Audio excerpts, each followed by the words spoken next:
So, welcome to Miami. Thank you. What have you been up to so far since you've been here?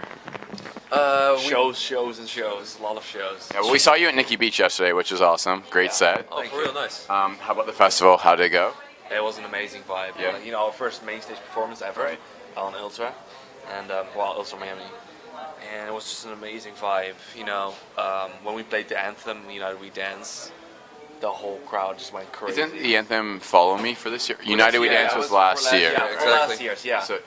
So, Follow Me is this year. United We Dance was last year. Yeah, and when yeah. we dropped that, it was just such an amazing reaction. That was my favorite moment of the I got set. instant. everyone knew it. I'm sure everyone. Yeah, did, it was amazing. Yeah, it was So, amazing. so just speaking of the anthem, how did you guys get involved in that? Because that's like pretty awesome. You're already producing the Ultra anthem. Like that's sick. Yeah. How did you- Well, for this year, we actually had it done already. It was signed to Ultra Music. Okay.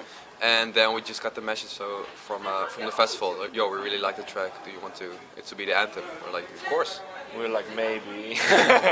So the song was already done before they asked you to make it. Yes. Yeah. And what about United We Dance? Was it the same That's a whole situation? No, that's a whole different process actually. The video director Charlie, who we actually called up on the stage, he makes all the Ultra After movies. So if you ever watch the Ultra After movie, he made that. Final Kid makes. Final is that, Kid, is he, Final Kid. okay. That's Charlie. Yeah, that's Charlie. And he came to us saying, he really liked Tremble, which is a track we released on Nicky Romero's label 2 years ago. And he liked the orchestral part. We have an orchestral part in there, with acoustic drums and strings in our string section. And he was like, I want 15 minutes of music and a whole new song made just for this after movie, for Ultra. And he was like, are you guys up for a challenge? And we're like, hell yeah, let's do that. And so we made the song from scratch. He was there in my studio when we started writing. We started just working on the track, and it took us months to finish. Yeah. It was a very big project. Where did the ideas first come from for that one? We had like small little snippets. Did you look at the footage first to get ideas? Yes, we did. Well, we were aware of. I mean, who was not aware with the Ultra After movie? Everybody has once seen him, so we were already aware of like how he works and like what kind of. Yeah, What but we atmospheres. worked the way around that we made the track first, and then he got all the footage behind it. So yeah, we started from scratch basically. Yeah. He just gave us like pointers of like this is like what the vibe I want to go with, or this is like the energy I want to go with. And will you be doing anything for next year's Ultra After movie or anthem? Or It remains to be seen. We'll see, maybe. okay. And so, did you premiere any new music today? We did. Yeah, we How played. was the reception? Amazing. We played 2 new tracks. One is our new single called Angels, which will be out very soon. And one of them we can't discuss anything yet. But we were very happy with the reactions. Yeah. And you guys only started a couple years ago in 2012, I believe, right? So you've had a pretty quick rise to fame. What do you attribute that quick success to? Because not many DJs get to where you guys are in like 2.5, 3 years. It's pretty crazy, the success you've had. All to me. I'm kidding. No, I don't know. We work really hard. I mean, I think we got lucky with a lot of things, and we owe a lot, for example, to people that have supported us since the beginning. Nicky Romero has pushed us.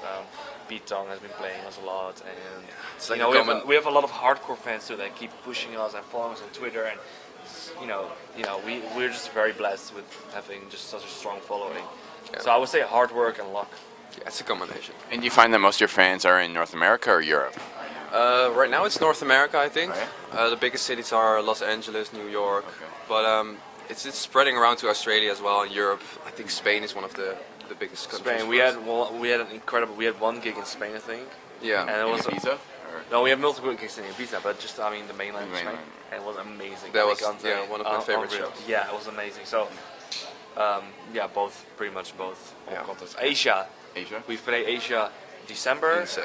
last year, so like a couple months ago, and now we did another tour of Japan. Okay. All shows have been. Are you going to be like at Ultra Japan or Ultra Indonesia or any of the newly announced Maybe ones? not, maybe next year, but we played Ultra Korea last year, which was amazing. Amazing. Yeah, it's such an amazing crowd. And neither of you have any musical background, correct? I mean, I Or- played piano Okay. for like not even a year, so I wouldn't really call it musical background. So, when you're going to make EDM, when you were first starting, how did you learn about melodies, chord progressions, all self-taught or? Self-taught, but the interesting thing is that he, for example, I mean, I told him a little bit, but you hear it in your head. Yeah, we have like a different way of coming up with melodies. Sometimes I'm just taking a shower, I hear a melody in my head, and It just comes to you. It just. Get out of the shower, I run to the remember computer. last week, we live in like the same house, and I was sleeping, and I could hear some doors going up and like some lights going on. Well, what the hell is he doing? Turns out you'd hear the melody, or like you had like I idea in the just shower, had to- right? Yeah. and he went back. So that's kind of how it usually goes. We just have like a little thing in our head, and we, write it out in our software. We feel like it's more important to know what you want and like have the musical ideas in your head rather than know exactly what notes or chords or skill How you're you in. play it. Yeah, exactly. So before you started producing EDM, did you have those same ideas in your head for songs, or it's only once you started to get into EDM that the ideas kind of came to you? No, we always had it, and the reason we started producing was because we wanted to remix songs that we thought were good, but we wanted to make it better. So we started remixing a lot of songs, and if you go back like our very first songs, it's all remix, because we were like, we like this track, but we wanted to give it our own twist. So we started out by remixing because we wanted, our own touch to be released, and that's kind of how we started. So as a duo, do either of you have particular strengths and weaknesses? Do you kind of divvy up the work somehow? How does that kind of work creatively? That's a good question.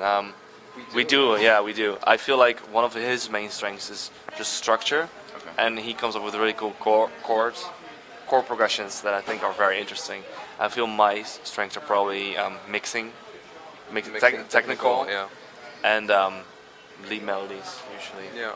But like we're both, there are a lot of tracks where it's completely switched, so it's not like set in stone. But there are some things where we always work together though.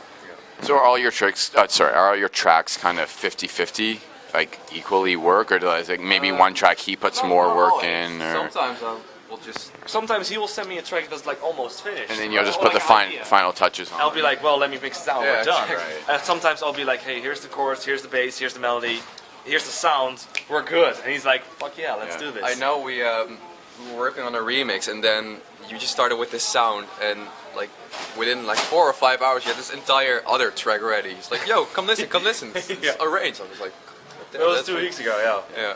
We worked on a remix for a really big artist, and then Are you allowed to say who? no. But we had this idea ready, and I was almost gonna work on it further. And 4 hours later, I was like, I have another track. Yeah. But it didn't fit as a remix. It didn't fit at all. But that's another track. So like, we constantly bounce that off of each other, ideas and melodies. Right. And how about, when you have differences in the studio, when you want to do one thing, you want to do the other, how do you solve those? Who usually wins? We always solve it We always, for some reason. yeah. At the end of the day, if we have like, we don't really have like really big altercations, but when we have one, it's we usually just say, let's take a break tomorrow, first reaction. And we usually agree. After a while, we don't have the problem where it's like an ego thing. We never have it. It's always about the music first. So if he's like we should do that, I'm like nah, and then I listen to it more and more. I'm like, oh yeah, you know what? You're actually right. We don't have, we've been friends for 9 years, so there's no ego. There's no pride involved. No. It's all about our brand and the music. And coming into the EDM industry at such a young age, I'm sure you guys made some mistakes along the way. If you could go back in time and give advice to your younger selves, what would you tell yourselves to do differently?